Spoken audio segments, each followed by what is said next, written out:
Perkembangan banjir di Kelantan sehingga sebentar tadi pusat pemindahan di Sekolah Kebangsaan Rantau Panjang 2 mencatat angka pindahan penduduk terjejas banjir paling tinggi melibatkan seramai 1,696 orang daripada 632 keluarga. Yang berlaku di Rantau Panjang mengakibatkan statistik perpindahan berlaku secara mendadak sekaligus menyebabkan beberapa pusat penempatan sementara dilapor hampir kehabisan bekalan makanan dan peralatan asas seperti tikar dan selimut khususnya di Sekolah Kebangsaan Rantau Panjang 2. Awal pagi tadi, Menteri di Jabatan Perdana Menteri Datuk Seri Dr. Syahidan melakukan lawatan mengejut ke sekolah berkenaan bagi memastikan segala aspek keperluan penduduk terjejas banjir mencukupi. Walaupun sebab saya dah hadir di sini, mulai pada saat ini saya bercakap ini sehinggalah seterusnya, sudah pasti tempat ini akan menjadi sebahagian daripada pemantauan saya. Ya. Sebab Rantau Panjang ini saya mari boleh kata sering kali dan setiap tahun.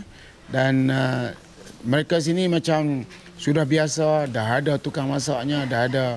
Walaupun tidak ada pegawai JKM yang mendaftar, tetapi orang ini ambil daya usaha sendiri. Ya. JKK, ketua bahagian saya ni dan juga Putri dan juga lain-lain lagi ambil daya usaha untuk mendaftar. Dan JKM ni MKN akan pastikan supaya benda ini berjalan dengan baik. Dan kita juga sekarang ni saya suruh ambil pegawai sementara serta-merta untuk mengambil alih pendaftaran dan juga memastikan supaya tempat masak itu diuruskan oleh kita. Tiada alasan untuk mengatakan bekalan makanan dan keperluan asas tidak mencukupi khususnya di Rantau Panjang kerana lokasi itu diwartakan sebagai lokasi banjir setiap tahun dan agensi berkaitan perlu memain peranan masing-masing dengan baik. Beliau juga akui terdapat beberapa lagi pusat penempatan mengalami situasi yang sama akibat fenomena banjir luar biasa. Sekiranya keadaan tidak terkawal, Majlis Keselamatan Negara akan mengambil alih pusat penempatan tersebut. Datuk Seri Dr. Syahidan akan berada di Kelantan selama seminggu untuk memastikan aspek kebajikan penduduk sentiasa sempurna. Walaupun aset logistik untuk operasi menyelamat penduduk terjejas banjir di Kelantan buat masa ini mencukupi, pihak keselamatan bersedia menggunakan helikopter sekiranya keadaan memerlukan. Datuk Seri Dr. Syahidan berkata operasi menyelamat di Kelantan ketika ini masih dalam keadaan terkawal biarpun terdapat laporan berlaku sedikit kelewatan sewaktu proses pemindahan di setengah kawasan dan ia dipantau rapi pihak Majlis Keselamatan Negara MKN. Selain itu, fokus utama pihaknya kini adalah memberi perkhidmatan terbaik kepada penduduk yang terpaksa dipindahkan ke pusat pemindahan agar mereka berada dalam keadaan selesa selain memastikan bekalan makanan mencukupi. Di mana tempat ada kekurangan, MKN akan ambil alih. Saya nak beritahu kalau macam ada tempat yang mungkin jabatan mungkin ada masalah nak beli barang, MKN akan ambil alih. Sebab ni arahan daripada Perdana Menteri, kita akan ambil alih serta-merta. Kita tidak boleh tangguhkan orang tak dapat makanan, tak boleh. Makanan mesti dibagi setiap hari dan orang mesti dipindah ke tempat yang sewajarnya. Terdahulu, beliau meninjau keadaan penduduk terjejas banjir di pusat pemindahan Sekolah Kebangsaan Mulong Kota Baru. Datuk Seri Dr. Syahidan turut menggesa rakyat khususnya di negeri-negeri yang ditimpa musibah banjir agar mendapatkan maklumat berkaitan daripada saluran rasmi sahaja. Ia bagi mengelak berlakunya sebarang kekeliruan. Dengan keadaan cuaca yang tidak menentu, jumlah penempatan semakin bertambah di Kelantan. Penduduk diminta mengambil langkah berjaga-jaga berikutan penularan wabak akibat air banjir yang tercemar. Untuk perkembangan lanjut, kita bersama dengan Fiona di Sekolah Kebangsaan Gol Tinggi. Fiona, silakan dengan laporan anda. Baik, terima kasih Zarul di Angkasa Puri. Selari dengan kenyataan Datuk Seri Dr. Syahidan Kassim, Menteri di Jabatan Perdana Menteri, dengan keberadaan beliau di sini, segala keperluan dan keinginan penduduk yang terjejas banjir akan terpelihara dan akan diberikan sepenuhnya. Dan untuk itu juga setiap agensi memainkan peranan mereka masing-masing dalam setiap aspek. Dan bersama saya pada ketika ini adalah Dr. Nur Mazalina, doktor daripada Klinik Kesihatan Rantau Panjang, bagi memberikan sedikit penerangan mengenai aktiviti yang dijalankan di sini. Kalau doktor boleh jelaskan kepada penonton di luar sana, sejak bila klinik kesihatan telah dipindahkan ke Sekolah Kebangsaan Gual Tinggi ini?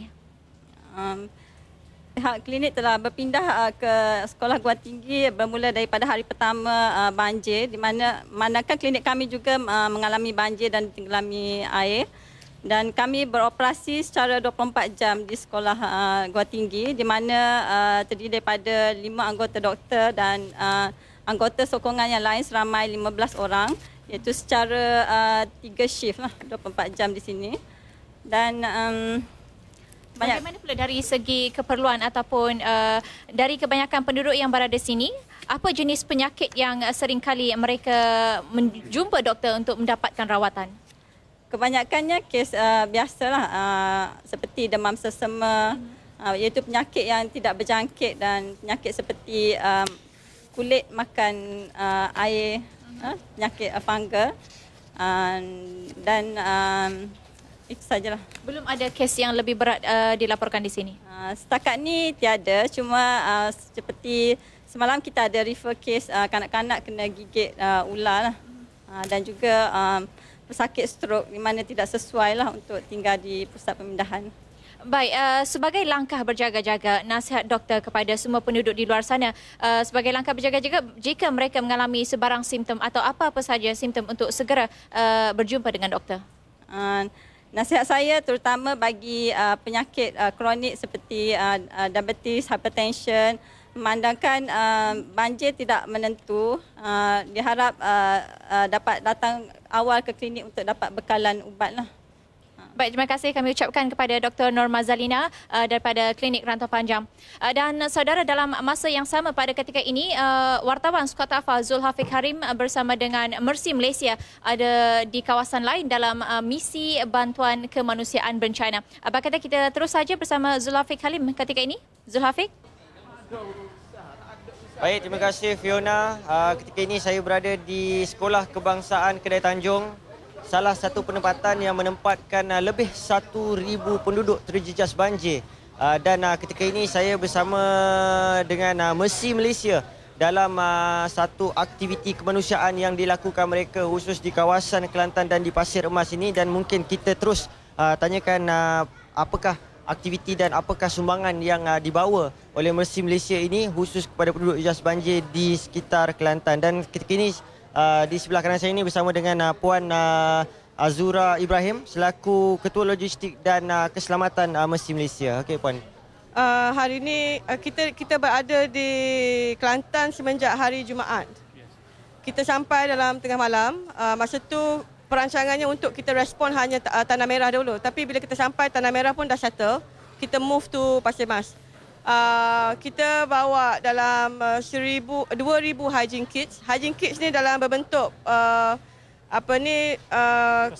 personal hygiene lah untuk mereka yang tinggal di evacuation center lah. Maknanya ada toothbrush, ada brush gigi, towel, ada razor blade dan ada juga blanket lah.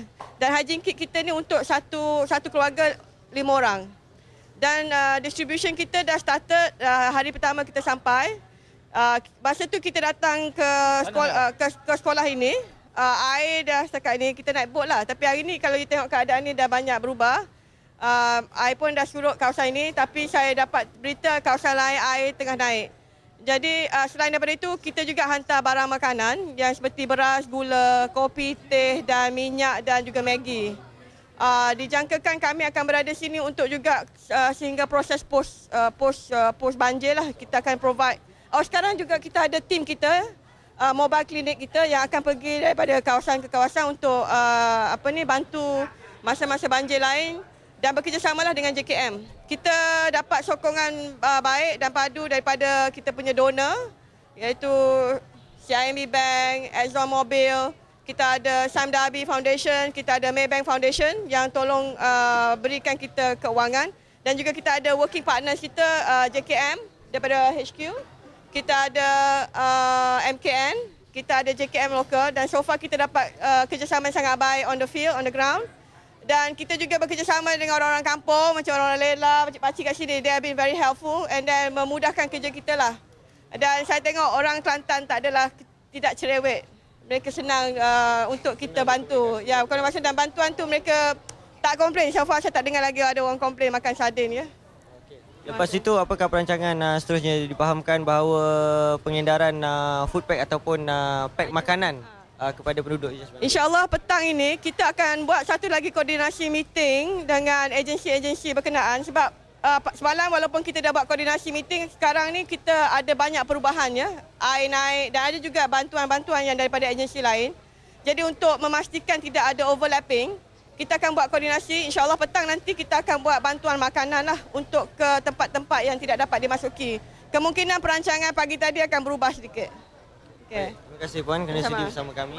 Dan begitulah keadaan dan perancangan yang akan dilakukan oleh Museum Malaysia dan juga mereka akan melakukan koordinasi bersama NGO-NGO lain bagi memastikan kesemua penduduk Jas Banjir di sekitar Pasir Emas ini secara khususnya mendapat bekalan makanan yang mencukupi. Jadi setakat itu dahulu kembali kepada Fiona di Pusat Liputan Operasi di Sekolah Kebangsaan Gual Tinggi. Silakan.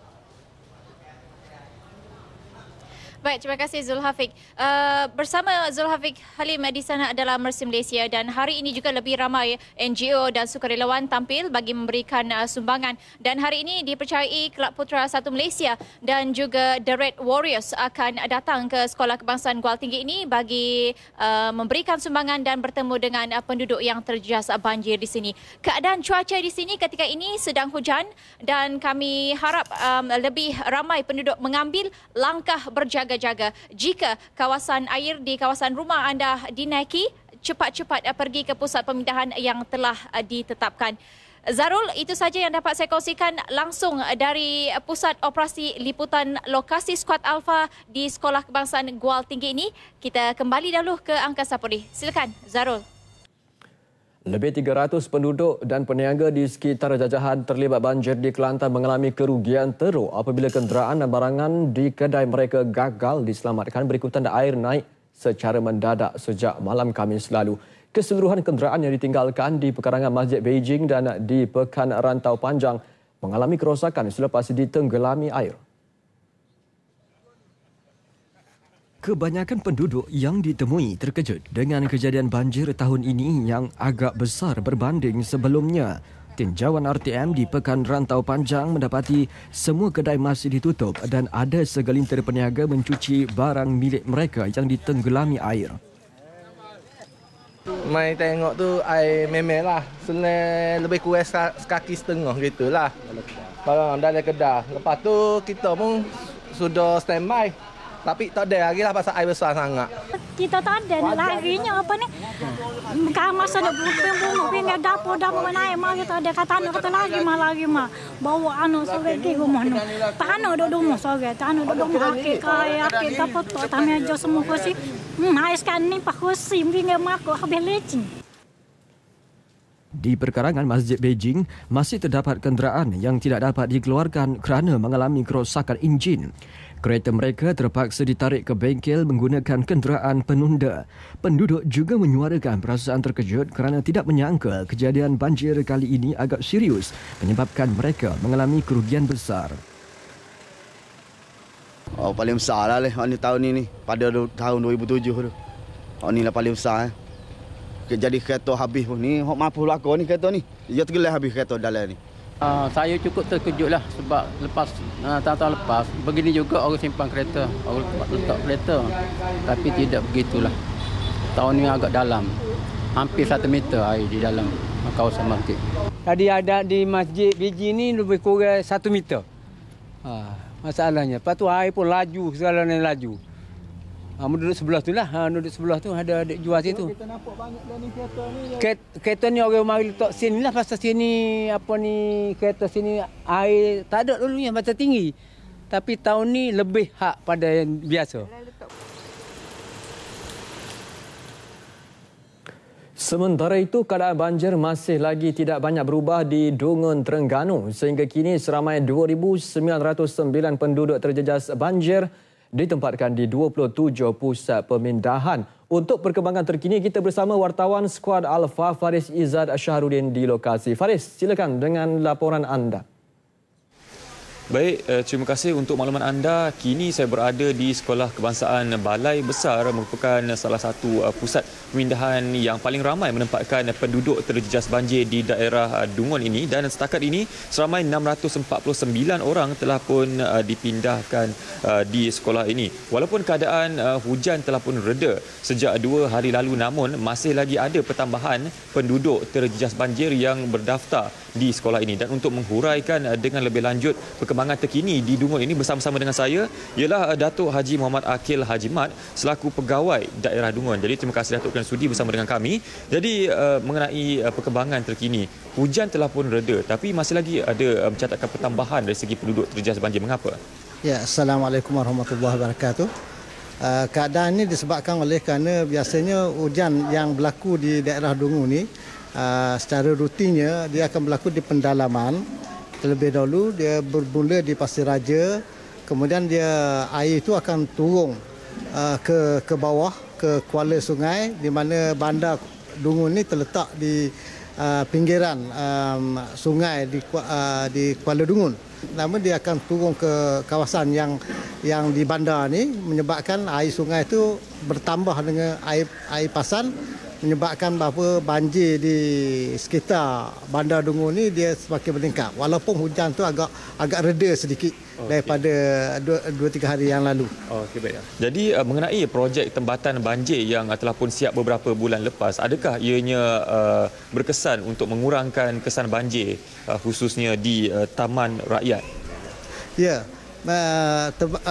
Projek tempatan banjir di Taman Rakyat ini telah dibina sejak 2-3 tahun yang lalu, tapi baru siap saja di lebih kurang pertengahan tahun ini, dan dapati bahawa ianya agak berkesan untuk meredakan sedikit kesan daripada banjir, terutama apabila berlaku hujan lebat di sekitarnya. Tetapi walau bagaimanapun masih lagi terdapat perpindahan di kawasan itu, kerana dia mungkin pam yang dibina itu tidak dapat menampung dengan air sungai yang pasang dan ditambah dengan air hujan di sekitarnya. Okey, baik, terima kasih Datuk. Jadi saya kira itu sahaja dahulu perkembangan terkini yang dapat saya bawakan kepada anda, dan untuk itu saya kembalikan semula kepada rakan penyampai di Angkasa Puri. Silakan. Baik, terima kasih Faris dari Dungun, Terengganu. Lebih 10 buah rumah musnah dan ratusan keluarga mengalami kerosakan harta benda dalam kejadian gelombang kedua banjir di Kampung La Hulu, Besut, Terengganu.